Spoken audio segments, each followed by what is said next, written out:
como fazer um plano de aula. Nesse vídeo eu vou te ensinar passo a passo a fazer um plano de aula completo. Você não sabe fazer um plano de aula? Não precisa se preocupar que o professor Davi Souza está aqui para te ajudar. Beleza? Vem comigo!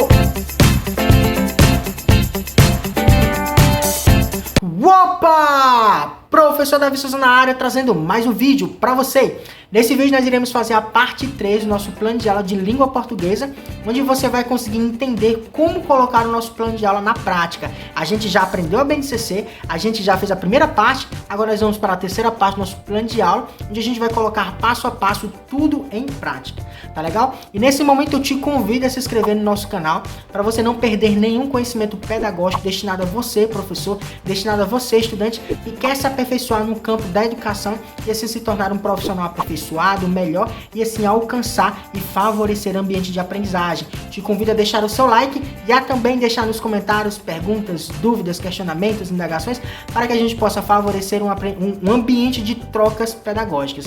Tá, beleza? Então vamos lá iniciar esse processo pedagógico. Pega teu caderno, pega teu lápis, pega tua caneta e vamos lá. Então vamos lá, pessoal, iniciar mais um processo pedagógico. Nós estamos na terceira videoaula, onde nós estamos falando sobre como montar um plano de aula da língua portuguesa. Na primeira aula, a gente falou sobre a apresentação do componente curricular língua portuguesa na BNCC. Na segunda videoaula, a gente falou sobre como montar o seu plano de aula parte 1. E nessa terceira videoaula e última videoaula, falando sobre a língua portuguesa, nós iremos finalizar com a parte 2, né, de como montar o plano de aula da língua portuguesa. Tá certo? Se você chegou aqui de paraquedas, vai lá assistir as outras aulas para que você possa entender e fluir o teu conhecimento nessa videoaula. Legal? Então vamos lá. Como nós estamos na parte 2, a gente continua daqui. Tá legal? Dados da aula. Essa videoaula, esse plano de aula ficou um pouco comprido de todas as formas que eu montei. Ah, deu 8 páginas de plano de aula. Que plano de aula grande é esse, professor? Que é um plano de aula detalhado. Com o decorrer do tempo, esse plano de aula vai ficando cada vez mais enxuto, porque você não vai colocar mais aqui a contextualização, que a contextualização já vai ficar algo mecânico em você, que você já precisa saber, que você vai saber que você precisa fazer aquela informação, assim como o desenvolvimento, assim também como as competências que nós temos aqui. Normalmente, competência geral, a gente coloca a 3 e a 6. A gente não coloca todas essas informações bem resumidas aqui, bem completas, aliás. A gente não coloca essas informações. A gente coloca dessa forma.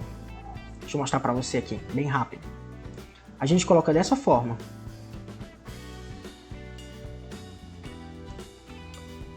3 e 6, para você ver como ficou bem resumido, né? Eu coloco bem para cá, fica ainda menor. Porque quem vai conferir o seu planejamento, a sua coordenadora, ela já tem essa competência lá no papel dela, então ela só vai conferir, ver se está se encaixando. Mas a gente vai deixar do jeito que estava aqui, para ficar bem clara a informação que você precisa fazer e colocar. Vamos lá. Introdução. A gente vai iniciar a nossa metodologia, a nossa introdução, a nossa contextualização. O que é contextualizar?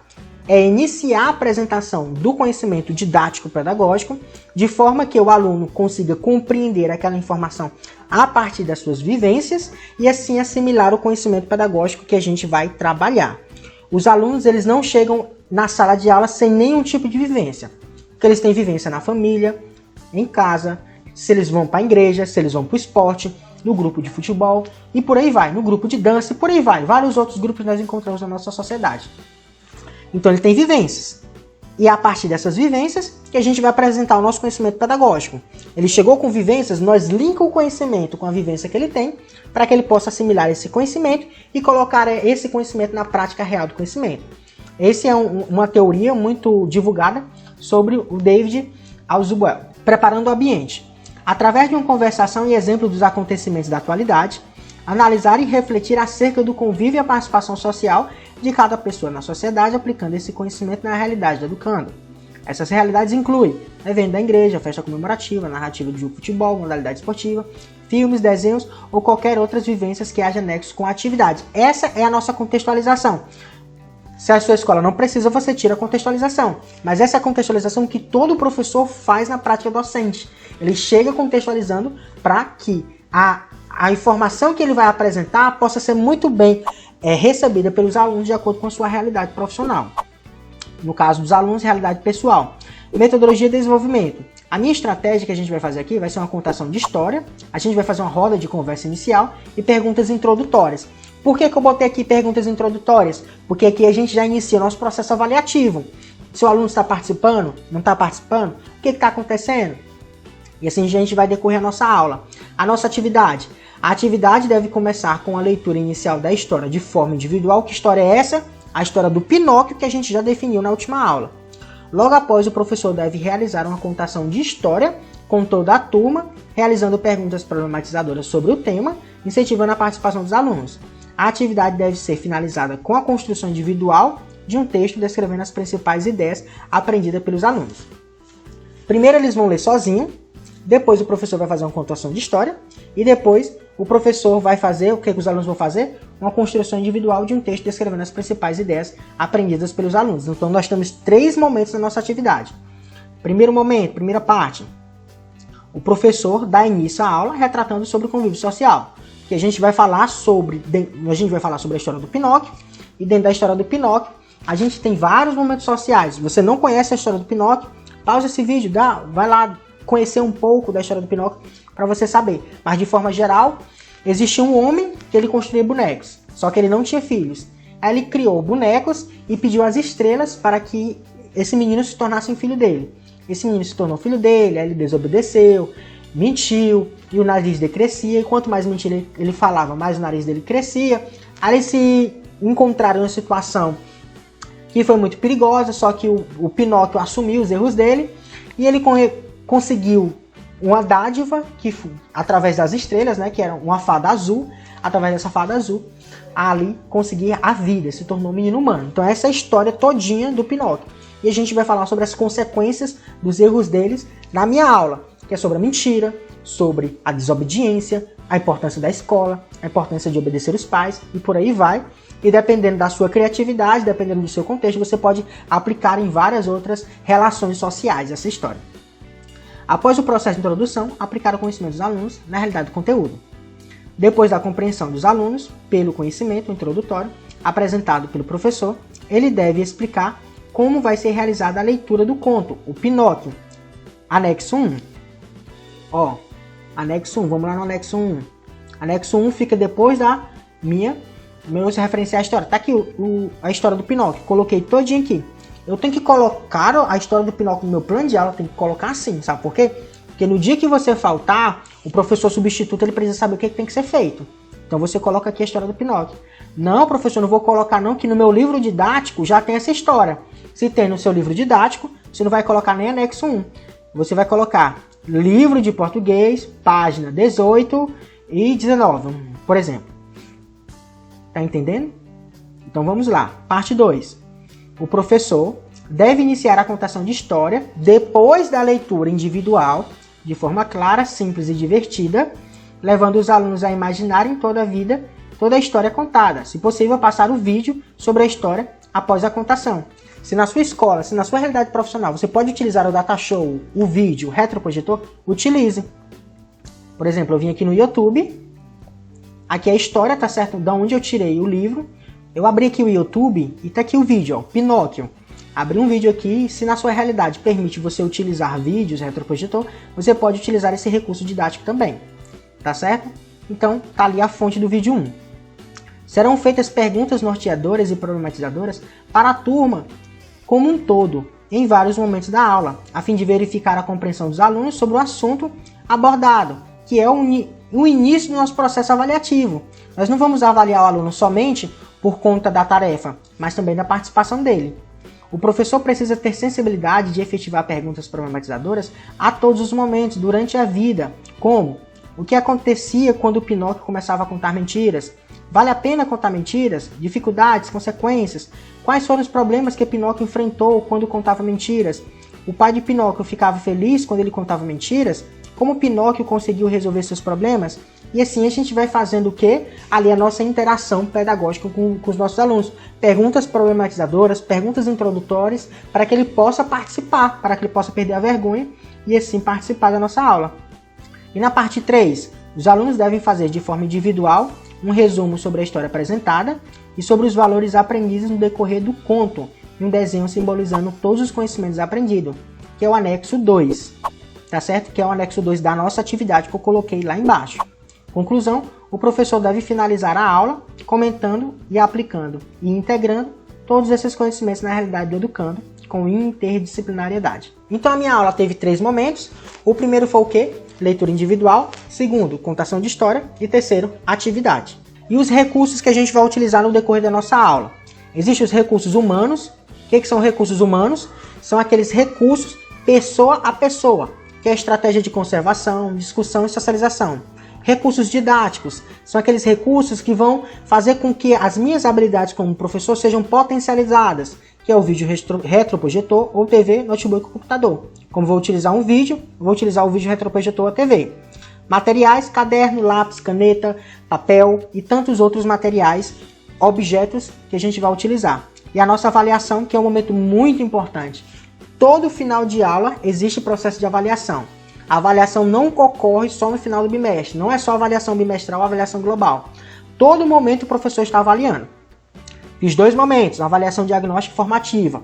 Você vai chegar a primeira vez na sala de aula, é a primeira vez que você vai trabalhar essa unidade, esse objeto de conhecimento, é a primeira vez que você vai trabalhar essa informação, então a gente inicia com avaliação diagnóstica. E que tipo de avaliação é essa? Aqui no canal a gente também tem uma aula falando sobre o processo de avaliação, que é a avaliação diagnóstica, a avaliação formativa e a avaliação somativa. A avaliação diagnóstica é a avaliação que a gente inicia para a gente saber como é que tá o nível da turma, o que eles sabem, o que eles não sabem. Através de uma análise observatória, verificar o desenvolvimento e participação dos alunos, assim como seu envolvimento e interação no decorrer das atividades. E a avaliação formativa é o quê? Através de perguntas-chave encontradas na parte 3 e na atividade da parte 4, descobrir os possíveis conhecimentos aprendidos pelos alunos. Serão levados em conta a participação, a realização da atividade, a assiduidade, atenção e comportamento. Os nossos alunos, eles estão ali para aprender, mas é na interação deles que eles vão aprender. A avaliação não foi feita para reprovar, mas para analisar se os nossos alunos sabem ou não sabem. Então tem essa sensibilidade, professor. Para finalizar o nosso plano de aula, a gente vai colocar os nossos referenciais bibliográficos. Que referenciais são esses? Vamos referenciar tudo aquilo que a gente utilizou. Primeiro a gente utilizou o que aqui? O vídeo do YouTube. Então a gente vai colocar dessa forma. YouTube, nome do vídeo, nome do canal, o ano. Como eu não identifiquei o ano, eu coloco o ano e a interrogação aqui. Disponível em o link do vídeo. Acesso em 25/3/2021, às 8h13. A história do Pinóquio. A história do Pinóquio também eu tirei de um site. Está aqui a história do Pinóquio. O site chamado de Uma História para Dormir. Está aqui a história. Como eu utilizei ela, vou colocar o nome do site para dormir, disponível em e o dia que eu acessei. A gente também vai utilizar o quê? A discussão sobre o Pinóquio, que é o site Como Educar Seus Filhos, tem essa informação, 2013, disponível tal. Olha como é importante você colocar o link, a informação e o dia que você fez o seu vídeo, né? O dia que você fez o seu planejamento. Ó. O dia do meu planejamento foi dia 25/3. Eu vim aqui e tentei abrir o site. Olha o que aconteceu com o site. Esse site não está acessível no momento. Ou o dono do site perdeu o site, ou o dono do site cancelou o site, ou ele está fora do ar. Então é importante você colocar aqui e deixar bem claro. No dia 25/3, eu estou gravando esse vídeo no dia 28, e às 8h25 ele não está fora do ar, mas eu coloquei no meu planejamento. Tem que colocar. Base Nacional Comum Curricular, e eu também coloquei aqui as DCRs, que é um documento muito importante que também você pode utilizar aí no seu processo pedagógico. Ah, mas eu preciso baixar a BNCC. Para você baixar a BNCC, você vem aqui, ó, clicou na Base Nacional Comum Curricular, clicou, você clica aqui, ó, BNCC em PDF, e você vai abrir a BNCC como eu estou abrindo para você. Ou você pode baixar aqui as DCRC, que são os documentos muito próximos da educação, que é um documento baseado na BNCC, só que ela tem como grade curricular algum estado. No caso aqui é o estado do Ceará, como eu tirei por base. É um documento que você pode tirar na internet e serve demais para você aí, para esclarecer muitas das suas informações. Pega esse documento, dá uma lida, Nesse documento ele vem bem mastigadinho e pode facilitar demais a sua interpretação. Deixa eu só mostrar para ele aqui, mostrar para vocês aqui, uma informação que é para você ver como é bem prática, ó. Aqui já tem um planejamento bem pronto, ó. A competência específica, a habilidade que você vai trabalhar, o objeto que você vai trabalhar, os objetos de conhecimento que você vai trabalhar, a prática de linguagem, o campo de atuação. Então aqui tem várias informações muito bem amarradinhas e pode facilitar muito bem o seu conhecimento aí. Tá com muita dificuldade? Dá uma lida nesse documento, ele vai facilitar bastante a tua compreensão também, juntamente com a BNCC, que é o nosso documento obrigatório, tá certo? A BNCC ela é insubstituível. Voltando aqui para nossa bibliografia, você coloca essas informações e se você utilizar algum livro, você vai colocar dessa forma, tá certo? Nome do autor do livro, o nome do livro e onde você pode encontrar esse livro se você conseguir informar ele de forma online. Esse é o nosso plano de aula. Coloquei aqui ó, o anexo 1, que é a da nossa história, e o anexo 2, que é a nossa atividade. Tá aqui, eu construí a nossa atividade. Ah, professor, tem que levar essa atividade e imprimir para cada aluno? Não, você pode copiar essas perguntas no seu quadro. Como você também pode utilizar as atividades do seu livro. Se o seu livro tem uma história, tem atividade, você pode pegar o embasamento desse plano de aula e fazer de acordo com a sua atividade. Como mais uma vez eu reforço, aqui é um exemplo, aqui é um modelo. Como você ficou comigo até o final desse vídeo, você vai receber algumas informações privilegiadas, tá certo? Que são os bônus que eu disse que você ia receber se você ficasse comigo até o final desse vídeo. Hoje, atualmente, a educação está mudando, está transformando. E existe algo muito importante, querido professor, querido estudante, que você tenha sempre em mente, que é a teoria das múltiplas aprendizagens e a teoria do ensino significativo. Essa informação está caindo bastante em seleções e em concursos públicos acerca do plano de aula que você, professor, constrói e sobre as habilidades e inteligências que você vai desenvolver no decorrer da sua aula.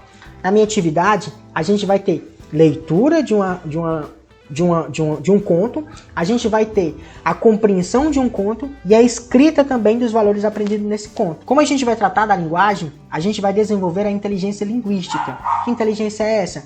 É aquela inteligência onde os alunos, onde as pessoas têm essa maior afinidade com a linguagem. Seja ela, quando a gente fala de uma linguagem escrita, jornalistas, seja aquela linguagem falada, essa pessoa consegue se destacar bastante através da sua linguagem. A gente vai também trabalhar a inteligência interpessoal. No momento do nosso conto, todo mundo está interagindo. Será que ele consegue interagir em grupo, entre pessoas, trocar ideias? E a inteligência intrapessoal é aqueles valores que a gente vai trabalhar e conseguir desenvolver essa inteligência intrapessoal. O que é a inteligência intrapessoal? Inteligência intrapessoal é a capacidade de lidar consigo mesmo, de ter um pensamento científico profundo sobre si mesmo. E a inteligência interpessoal é quando a gente fala de uma inteligência que você vai lidar com as outras pessoas, conviver com as outras pessoas. É importante também o conceito da ancoragem de conhecimento. Os nossos alunos eles já chegam com suas vivências. E nós, professores, através do conhecimento didático, devemos aprofundar esse conhecimento na realidade deles e eles conseguirem colocar esse conhecimento em prática na sua realidade social. Então, essas são 4 informações que só você conseguiu adquirir. Inteligência linguística, inteligência interpessoal, inteligência intrapessoal e ancoragem de conhecimento. Para cada conceito desse, aqui no canal tem uma videoaula. Se você quiser se aprofundar e se tornar um profissional diferenciado, saber os conceitos da teoria de múltiplas aprendizagens e da teoria do ensino significativo é indispensável. Gostou desse vídeo? Deixa seu like, nos comentários deixa todas as suas dúvidas. Até o próximo vídeo e valeu!